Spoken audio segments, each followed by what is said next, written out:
오늘은 예수님 안에서 영생을 확보한 사람이 예수님과 동행하면 누리는 행복, 그게 뭔가 하는 걸 나눠보려고 그래요. 제가 이런 글을 봤습니다. 바람 부는 날 비틀거릴 때 한 번쯤 허리를 부둥켜 안고 안아도 좋을 동행 하나 그리울 때가 있습니다.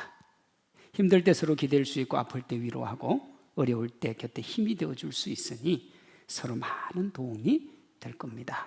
사랑은 홀로 할 수 없고 맛있는 음식도 홀로는 맛이 없고 멋진 영화도 홀로는 재미가 없고 아름다운 옷도 보여줄 사람이 없으면 무슨 소용이 있겠습니까? 아무리 재미있는 이야기도 들어줄 사람이 없다면 독백이 되고 맙니다. 그러므로 우리 인생길에 동행하는 사람이 있다면 더 깊이 사랑해야 합니다.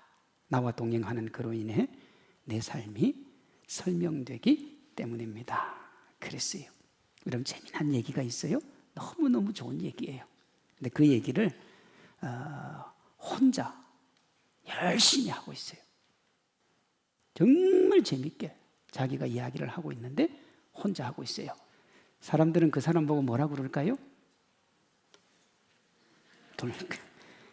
야, 저 사람 지금 도대체 혼자 뭐 하고 있나? 그런데 그 이야기를 누군가가 앞에서 듣고 있으면 그건 참 보기가 좋은 거예요. 삶을 살아가면서 누군가와 함께 동행하는 것은 아무리 강조해도 지나치지 않아요. 이 글의 저자처럼 사실 누군가와 함께 하는 것이 인생이기 때문에 동행 자체의 소중함과 함께 이분 글에서 의미를 가지는 것이 하나 있는데 마지막 문장입니다. 우리 인생길에 동행하는 사람이 있다면 더 깊이 사랑해야 합니다. 나와 동행하는 그로 인해 내 삶이 설명되기 때문입니다. 동행도 좋습니다만은 누구와 동행하는지가 그 동행 못지않게 중요하다는 거예요. 글쓴이는 그 이유로 동행하는 사람으로 뭐가 결정된다고요? 자기 삶이 설명이 된다 그랬잖아요. 그 동행하는 사람이 내 정체성을 결정한다는 거예요. 우리가 그 사람을 알고 싶으면 누굴 보라 그래요? 친구를 보면 안다 그러잖아요. 왜? 같은 사람, 비슷한 사람, 맞는 사람을 사귀니까. 러시아의 대문호 톨스토이도 그의 단편 소설 사람은 무엇으로 사는가에서 비슷한 말을 했어요. 이렇게요. 내가 무사히 살아갈 수 있었던 것은 내가 내 일을 여러 가지로 걱정했기 때문이 아니라 타인이 나를 불쌍히 여기고 사랑해줬기 때문에. 고아가 잘 자라는 것은 한 여인에게 사랑의 마음이 있어 그 아이를 가엾게 여기고 사랑해줬기 때문이다. 모든 인간이 살아가고 있는 것도 모두가 각자 자신의 일을 걱정하고 있기 때문이 아니라 그들 속에 타인을 향한 뭐가 있기 때문에요? 사랑이 있기 때문이다 그랬습니다. 누군가가 힘들고 어려울 때 그 따뜻한 마음으로 안아줄 사람이 있으면 그 사람은 참 행복한 사람이다 하는 거예요.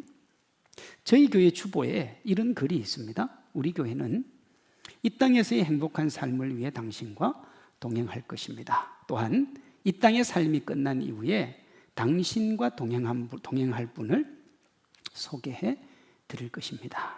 오늘 제가 여러분에게 그분을 소개해 드리려고 합니다. 언제라도 내 편 되시고 언제라도 나와 함께 하시는 하나님이요. 1절입니다. 야곱아 너를 창조하신 여호와께서 지금 말씀하시느니라. 이스라엘아 너를 지으신 이가 말씀하시느니라. 이 말씀에 보면 하나님은 온 우주 만물의 창조주세요. 그리고 우리를 지으신 분입니다. 무슨 말이에요?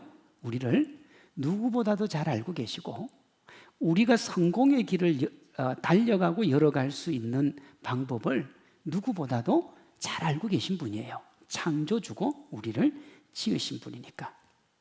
하나님이 야곱과 이스라엘이라고 말씀하시는데 여기 좁게는 이스라엘이 이스라엘 백성이지만 넓게는 예수님 믿는 모든 사람이에요. 이스라엘아, 주님이 부르시고 뭐라고 하시느냐 그러면 내가 너와 함께 하겠다. 그래요? 함께 하겠다. 하나님이 예수님 믿는 우리에게 하신 약속이 뭐냐? 내가 너와 함께 하겠다 하는 거예요. 여러분 가끔 뉴스를 보면 용산 대통령실을 사칭하는 사기 이야기가 나옵니다. 왜 여러분 대통령실을 사칭합니까? 그렇게 하면 어떻게 돼요? 먹힙니다. 예를 들어서 내가 성산교회 이재순 목사를 아는데 그러면서 사기를 시작을 해요. 먹힙니까? 안 먹힙니까? 안 먹힙니다. 성산교회 이재순 목사가 누군데요? 그게 안 먹혀요. 그런데 용산 대통령실은 우리나라 권력의 최정점에 서 있다는 걸 다 압니다. 그러니 그게 진짜라 그러면 내게 뭔가 유익이 떨어질 거다고 생각을 하니까 그게 먹히는 거예요. 오늘 본문 용산 대통령실과 비교되지 않는 온 우주 만물의 창조주요 주권자이신 하나님이 내가 너와 함께 하겠다 그래요. 여러분, 하나님이 함께 한다 그럴 때는 지키고 인도하고 보호해 주시겠다는 약속이 전제가 됩니다. 우리는 내가 너와 함께 하겠다 했을 때 그 함께라는 것이 아무리 진실이어도 그게 영원히 그럴 것이라는 보증을 못해요. 예를 들었어요. 여러분, 신혼 때 결혼할 때 내 당신 손에 물 한 방울 묻히지 않을게요. 그럼 그 말 대부분은 진실입니까? 거짓말입니까? 사기꾼 빼고는 전부 진실입니다. 진심으로 그 얘기를 하는 거예요. 정말 내가 내 평생에 당신 손에 물 한 방울 안 묻히도록 해주고 싶어서 결혼하는 거예요. 그런데 대부분은 묻힙니까? 안 묻힙니까? 왜 묻힙니까? 그 사람이 거짓말 했습니까? 진심인데요. 살다 보니 어떻게 묻힐 수밖에 없는 상황이 온 거예요. 우리 하나님이 내가 너와 함께하고 너를 지켜주겠다는 것과 인간이 내가 너와 함께 하겠다는 것의 차이는 뭐냐 그러면 인간은 내 인생 어떻게 할 수 없어서 그 약속 못 지킬 수 있지만 하나님은 전능하시기 때문에 그 약속을 지키실 수가 있는 거예요. 그래서 우리가 그 하나님이 나와 함께 하신다는 게 너무너무 소중한 거예요. 그에 반해서 우리는 어떤 존재냐? 연약하고 나약한 존재예요. 이사야 42장 3절은 그걸 이렇게 얘기합니다. 상한 갈대를 꺾지 아니하며 꺼져가는 등불을 끄지 않는다. 우리가 어떤 존재라는 거예요? 상한 갈대 같은 존재, 꺼져가는 등불 같은 존재. 여러분, 길을 가다가 말입니다. 갈대가 상해 있어요. 그건 정리를 해서 버리는 게 낫습니까? 그대로 두는 게 낫습니까? 정리해서 버리는 게 낫습니다.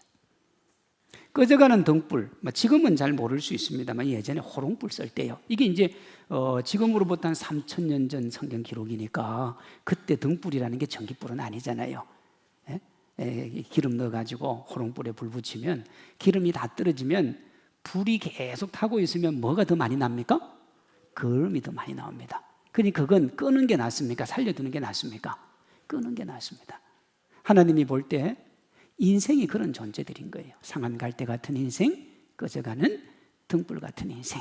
그래서 차라리 여러분 정리하는 게 나은데 주님이 뭐라고 하시느냐 그러면 상한 갈대 같고 꺼져가는 등불도 어떻게 하겠다고요?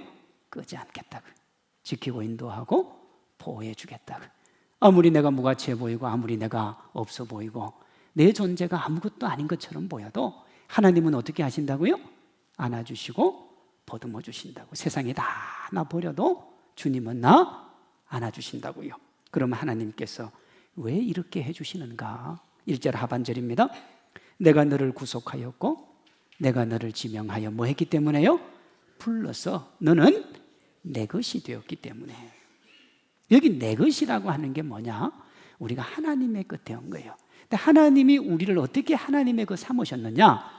예수님 십자가에서 못 박혀 죽으시고 부활하심으로 우리를 하나님의 것 되게 하신 거예요. 로마서 5장 8절입니다. 우리가 아직 죄인 되었을 때 그리스도께서 우리를 위하여 죽으심으로 하나님께서 우리에게 대한 자기의 사랑을 뭐 하셨어요? 확증을 하셨어요. 확증이라고 하는 건 뭐냐? 도장을 꽝 찍었다 이 말입니다. 이 사랑은 변하지를 않아요. 하나님이 우리의 죄를 사하시고 우리를 하나님의 자녀로 삼아 주신 것이 지명하여 부르심이에요. 그저 와서 부르는 것이 아니고 주님이 딱 정해서 불러주셨다고요. 하나님 만나지 못한 사람 상한 갈대 꺼져가는 등불 같다 그랬습니다. 왜 그런가요? 그 이유가 이렇습니다. 모든 사람은 삶을 울음으로 시작하죠. 태어나서 울지 않는 사람은 없어요. 목사님, 울지 않고 빵긋빵긋 우는 사람, 아니요, 없어요. 여러분, 이 출산의 관을 통과할 때 머리가 찌그러지기 때문에 그 고통 자체를 견딜 수가 없어서 아기가 우는 거예요. 그렇게 울음으로 시작한 인간의 일생은 수고와 눈물이 마를 날이 없는 거예요. 잠깐 행복하고 항상 힘들잖아요. 내 인생은 항상 행복하고 잠시 괴롭고 고통스럽다, 그런 분 있습니까? 아닙니다, 여러분. 실제 그래도 사람은 그걸 만족을 못해요. 왜냐하면 욕심이 너무 커서 하나를 만족함을 얻으면 또 새로운 걸 찾아가기 때문에 언제나 갈증을 느낀다고요. 그래서 욕망이 끝이 없다는 거예요. 왜? 채울 수가 없어서. 먹고 살기 위해서, 더 높은 자리에 오르기 위해서, 더 훌륭하고 괜찮은 사람 되기 위해서 수고해요. 그렇게 치열하게 살지만 손에 잡히는 게 그렇게 많지 않습니다. 이렇게 하면 이게 될 것 같고 될 것 같은데 잘 안 돼요. 인류 최대 지혜자 솔로몬은 이걸 이렇게 얘기했습니다. 내가 해 아래서 행하는 모든 것을 보았노라. 보라, 모두 다 헛되어 뭘 잡는 것 같다고요? 바람을 잡는 것 같다 그랬습니다. 바람, 분명히 바람은 실체예요. 그런데 여러분, 이 땅 살아오면서 바람을 한번 손에 딱 움켜 잡아본 사람 있습니까? 한번 손 들어보세요. 나는 바람을 잡아봤다. 그게 참 잡긴 잡았는데 애매해요. 왜? 내 손에 들어오면 안 분단 말이에요. 그게 바람인지 아닌지를 모르잖아요. 솔로몬이 뭐라고 그랬느냐? 인생이 그렇더라는 거예요. 내가 잡은 줄 알고 얻은 줄 알고 다 내 품에 있는 줄 알고 봤는데 그게 뭐 같다고요? 바람을 잡은 것처럼 참 허망하고 헛되더라. 이런 이유로 성경은 인간의 일생을 상한 갈 때 꺼져가는 등불 같다, 그런 겁니다. 오늘 성경은 이렇게 눈물나고 슬픈 인생이 하나님과 함께하면 행복과 기쁨으로 바뀐다, 그래요. 4절입니다. 네가 내 눈에 보배롭고 존귀하며 내가 너를 뭐 했다고요? 사랑했다. 이 사랑이라는 단어가 참 중요합니다. 눈물로 시작해서 눈물로 마칠 인생이 하나님을 만나면 보배롭고 존귀한 인생이 된다는 거예요. 우리를 향한 하나님의 사랑은 말로만 그치지는 않습니다. 그게 2절이에요. 네가 물 가운데로 지날 때에 내가 너와 함께 할 것이라. 강을 건널 때에 물이 너를 침몰하지 못할 것이며 네가 불 가운데로 지날 때에 타지도 않고 불꽃이 너를 사르지도 못하리라. 일단 중요한 거 2가지를 봐야 돼요. 물과 불의 고통을 우리가 간다는 거예요, 안 간다는 거예요? 다시요. 우리가 물과 불의 고통을 지나간다는 거예요, 안 간다는 거예요? 지나갑니다. 우리가 예수님을 믿으면서 착각하는 게 하나 있어요. 하나님 믿으면 내 인생길 확실하게 열리고 행복만 찾아올 것이다. 그렇지 않습니다. 예수님 믿든 안 믿든 물과 불의 고통은 다 지나가요. 그런데 왜 물과 불이냐? 여러분, 물과 불은 인간이 겪는 최대의 고난을 의미합니다. 창세기에 보면 하나님이 이 땅을 물로 심판하세요.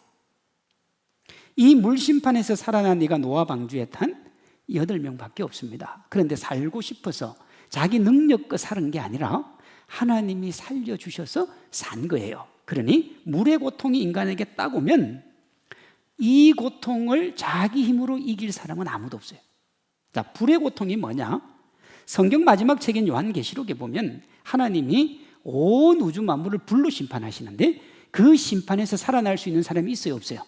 없습니다. 그러니 물과 불의 심판은 인간이 당할 수 있는 최대의 고난과 시련을 의미합니다. 그러니까 여기 한번 빠지면 절대로 헤어나올 수가 없는 거예요. 거기 갇히면 절망하고 눈물 흘린다는 겁니다. 그런데 2절에 하나님과 동행하면 물과 불에 빠져도 그 물과 불의 고통이 나를 어떻게 하지 못한다는 거예요. 왜요?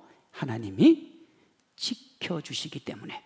여러분, 이것이 하나님이 나와 동행한다는 것이고 너는 내 것이라는 말입니다. 그래서 1절과 5절에 보시면 하나님이 뭐라고 하느냐? 두려워하지 말라 그래요.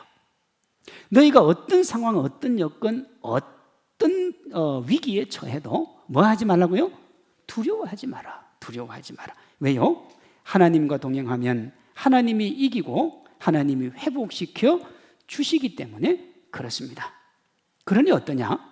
세상 그 어떤 것도, 어떤 상황도 하나님 안에 있으면 두려워할 필요가 없는 거예요. 이렇게 보면 우리 인생의 성공과 행복을 결정짓는 가장 중요한 요소는 우리의 실력이나 배경이나 환경이 아니라 하나님과 동행하는 거예요. 근데 우리는 어떻게 알고 있습니까? 우리가 행복하고 우리가 성공하려면 실력이나 배경이나 환경이 중요해야 된다고 생각하잖아요. 그래서 요즘 젊은이들이 제가 계속 얘기합니다만 수저계급론, 벼락거지 얘기하는 게 내가 우리 부모 잘못 만나서 환경이 잘못돼서 이렇게 고생한다, 그렇게 얘기하는 거예요. 그런데 오늘 성경은 뭐라고 하느냐 그러면 그것도 중요하지만 가장 중요한 것은 하나님과 동행하는 것이다.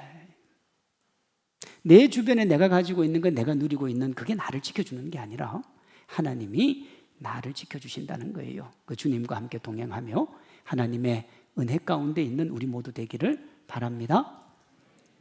적지 않은 사람들이 자기의 자기됨을 자기가 결정한다고 생각을 해요. 치열하게 살고요, 또 치열하게 달려갑니다. 평생 뭔가를 잡으려고 열심히 달려가요. 대학을 위해서 청소년 시기를 희생을 해요. 저희 딸이 고3인데요. 뭐 공부를 하든 안 하든 참 옆에서 지켜보면 애처로워요. 그저 거기 앉아서 어떻게 할 줄을 몰라.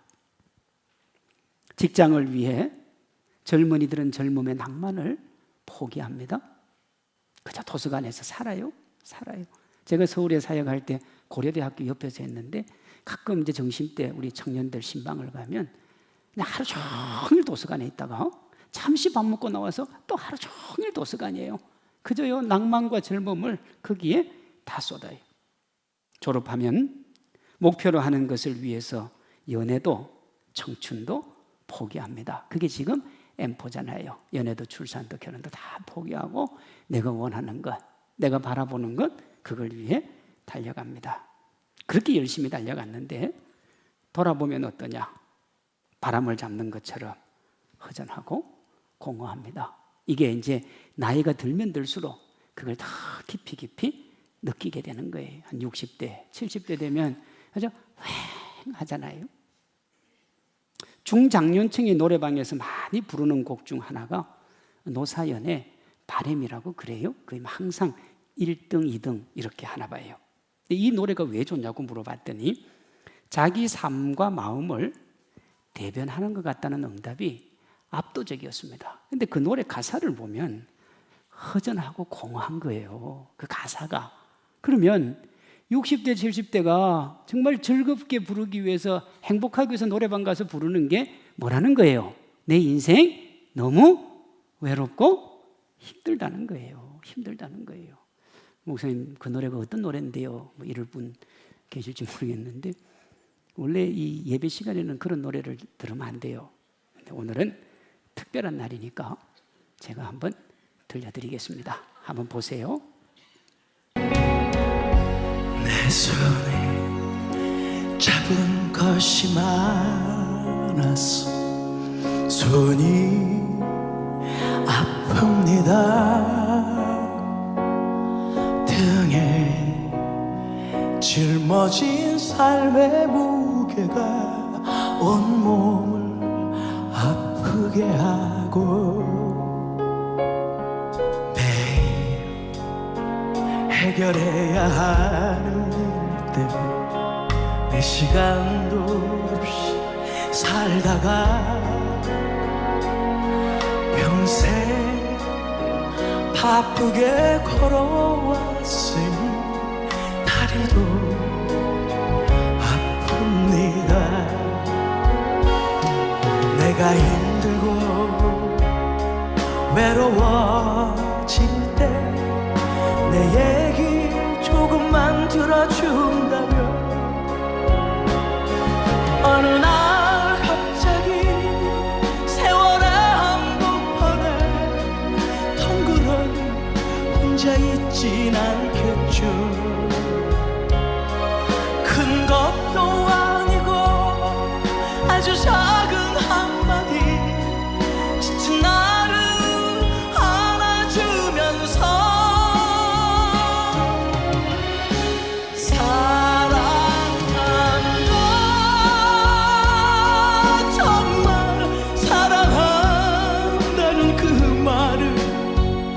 해준다면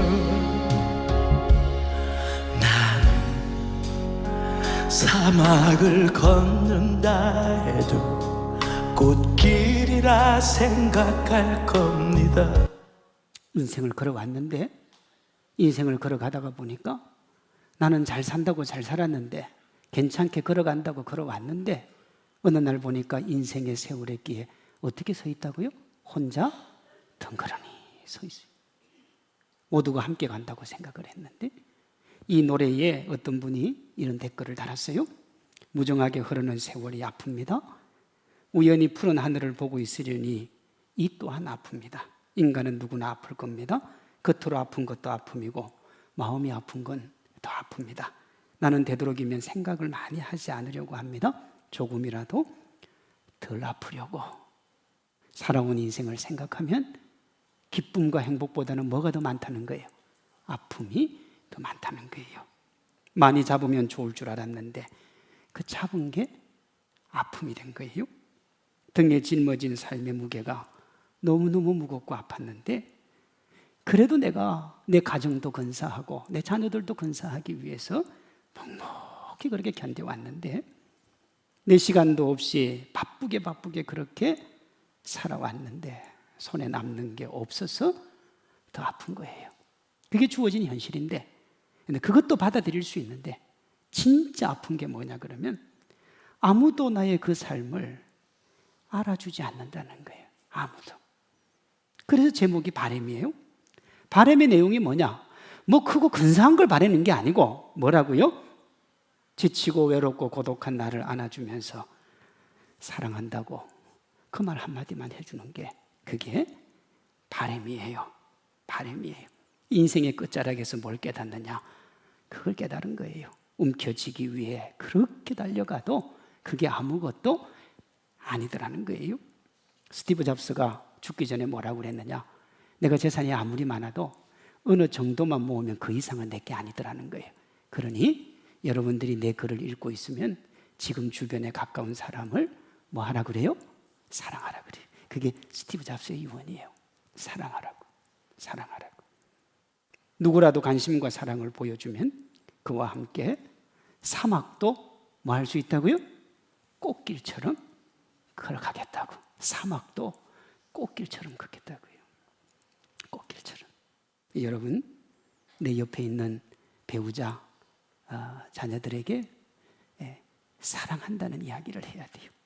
절대 여러분 삼식이라 그러면 안 돼요. 무슨 말인 줄 알죠?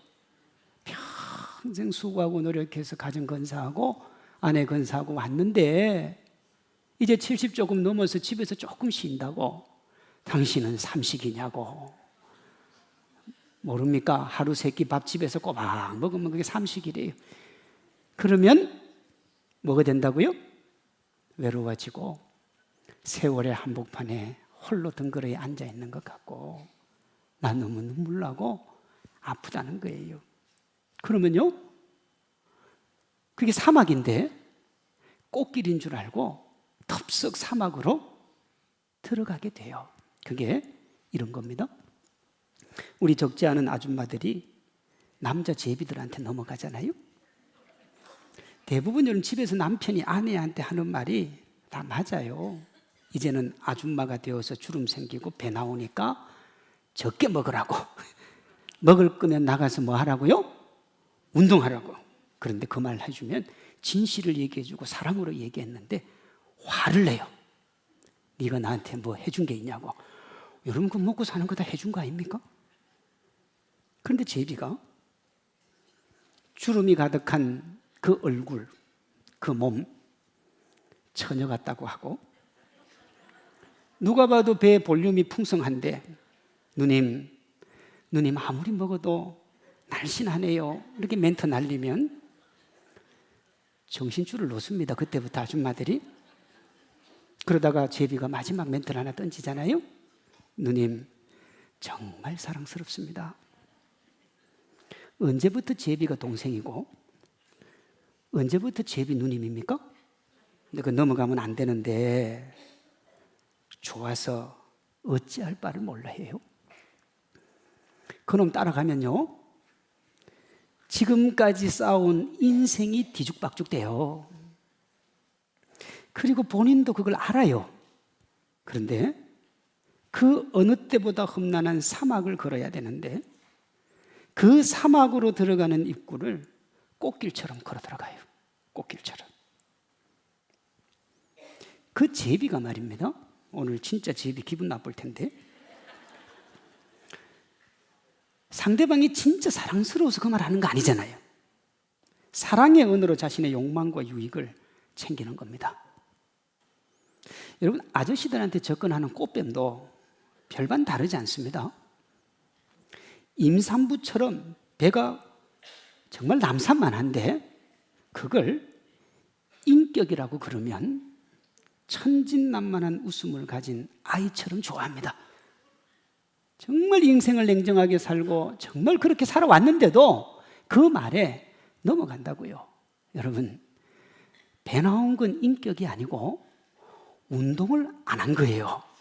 그러면 운동을 하셔야 돼요. 야, 남자가 나이가 들면 배가 나. 제가 볼 땐 별 도움이 안 돼요. 그런데 문제는 뭐냐? 인생을 즐기며 살아온 사람들은 여기 잘 안 빠집니다. 왜? 그 인생 자체가 그렇게 살아온 인생이 그게 거짓말인지 알아요. 누가 넘어가느냐? 정말 열심히 앞만 보고 달려온 이들이 이런 답답한 상황에 처해야 할 가능성이 높아요. 평생 무거운 삶의 무게 짊어지고 왔는데 책임감으로 자기 아픔을 달래며 견뎌왔는데 자기가 봐도 해놓은 게 없어요. 그러면 옆에서라도 당신 잘 살았다고, 멋지게 살았다고, 괜찮다고 해줘야 되는데 당신 한 게 뭐 있냐고, 왜 삼식이 같이 사냐고, 송해처럼 살면 안 되겠냐고. 무슨 말인지 알죠? 송해는 집에서 밥을 안 먹습니다. 돌아가셨습니다만. 그리고 주말마다 특산물 가지고 와서 행복하게 해줍니다. 그 얘기 들으면 여러분 아픈 거예요. 아픈데 제비하고 꽃뱀이 날아와서 당신 정말 멋집니다, 사랑스럽습니다, 그러면 그냥 그 사막을 죽는 줄 알면서도 가는 거예요. 가는 거예요. 우리 옆에 혹시 부부가 있으면, 부부, 남의 남자 남의 여자한테는 그러지 마세요. 그게 제비고 그게 꽃뱀이에요.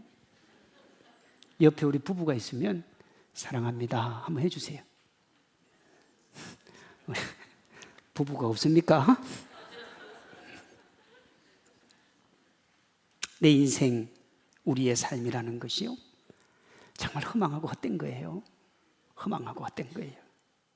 그걸 어떻게 살 수 있냐? 이 베스트셀러 작가 베르나르 베르베르가 웃음이라고 하는 책에서 인생을 이렇게 요약을 했어요. 한번 보세요. 2세 때는 똥오줌 가리는 게 자랑거리, 3세 때 이가 나는 게 자랑거리, 12세 때 친구 있는 게 자랑거리, 18세 자동차 운전할 수 있는 게 자랑거리, 35세 돈이 많은 게 자랑거리. 자, 50세 때부터 보세요. 거꾸로 갑니다. 돈 많은 게 자랑거리, 70세 자동차 운전할 수 있는 게 자랑거리, 75세 친구 남아있는 게 자랑거리, 80세 이가 남는 게 자랑거리, 85세 똥오줌 가릴 수 있는 게 자랑거리. 근데 지금은 조금 나이가 들었기 때문에 만 5살 정도 연장이 돼도 맞죠? 이 말이 맞다고요. 여러분, 베르나르 베르베르가 인간의 삶을 깎아내리려고 이 글을 적은 게 아닙니다. 그가 말하고자 하는 것은 우리가 그렇게 귀하게 여기고 치열하게 사는 인생 별거 아니라는 거예요. 우리는 뭐 대단하게 살아가는데 그 인생 별것 아니라는 겁니다. 똥오줌 가리는 것이 인생이기 때문에 그리 자랑할 게 없다는 거예요. 그는 자신의 힘으로 살아가는 인생의 허망함을 묘사한 겁니다. 정말 열심히 치열하게 살았는데 한순간도 허투루 보낸 적이 없는데 살아온 인생길 돌아보면 한 게 아무것도 없어요. 여러분, 내가 살아가면 그렇게 돼요. 나 중심으로 살아가면 언제나 자랑거리가 나인데 그게 나이가 들면 자랑거리가 아니고 부끄러움이 되는 거예요. 왜? 똥오줌 가리는 거니까요. 치열한 인생이 뭐에 불과하다는 겁니까? 헛웃음에 불과하다는 겁니다. 사시남정기에도 그거 나오잖아요. 인생이 한낱 뭐에 불과하다고요? 낮잠에 불과하다. 그냥 그 별거 없다. 그렇게. 여러분, 우리의 삶이 나로 설명되면 별게 아니에요. 그런데 그 삶이 주님과 함께하는 내가 될 때 우리의 삶이 멋져지는 겁니다. 이 세상에서 어떻게 살아도 그 인생이 아름다움으로 나아가는 거예요. 그러니 이 땅에서 우리가 추구하고 소망해야 될 가장 중요한 것은 생계보다 훨씬 귀한 생명의 주님 만나고 그 하나님과 동행하는 거예요. 그러면 똥오줌 가리는 것으로 시작해서 똥오줌 가리는 것으로 마무리될 인생이 행복과 기쁨을 노래하는 인생이 됩니다. 누구나 할 것 없이 눈물과 똥오줌 가리는 것으로 시작하지만 예수님 안에 있으면 기쁨 가지고 영원한 생명으로 나아가게 되는 거예요. 오늘 이 자리에 물속을 허우적거리는 같은 답답함 속에 계신 분이 있을 수 있습니다. 생각하지 못했던 위기와 아픔이 찾아와서 고통과 아픔 가운데 계신 분이 있을 수 있어요. 어떻게 하면 그 고통과 아픔의 터널을 벗어날 수 있을까? 세월의 한복판에 덩그러니 혼자 있지 않다고 하는 보호하심과 만족을 누릴 수 있을까? 그것은 여러분 주님과 동행하는 거예요. 우리 인생의 아픔과 고통, 절망과 좌절이 몰려와도 하나님은 우리 지켜주시고 붙들어 주시는 거예요. 삶의 현실에 이리저리 찢기고 거쳐멀쩡하지만 내면은 너덜너덜해서 어떻게 할 수 없어서 허공을 응시하는 우리를 누구보다도 잘 아시고 찾아와 주시고 이렇게 얘기해 주시는 거예요. 네 모습, 네 현실 어떠해도 너를 향한 내 사랑은 변함이 없다. 이 주님과 함께 행복한 인생 살아가는 우리 모두 되기를 소망합니다. 성경은 우리 인생에 아픔이 없다, 눈물이 없다 그렇게 얘기하지 않아요. 너의 인생에 아픔이 있고 너의 인생에 눈물이 있을 것이다. 그러나 어떤 눈물과 아픔 속에서도 내가 너와 함께 할 것이다. 여러분, 우리가 그 주님을 확신하면 다윗과 같은 고백을 할 수 있습니다. 뭐라고 그랬느냐 하면 내가 사망의 음침한 골짜기로 다닐지라도 그랬습니다.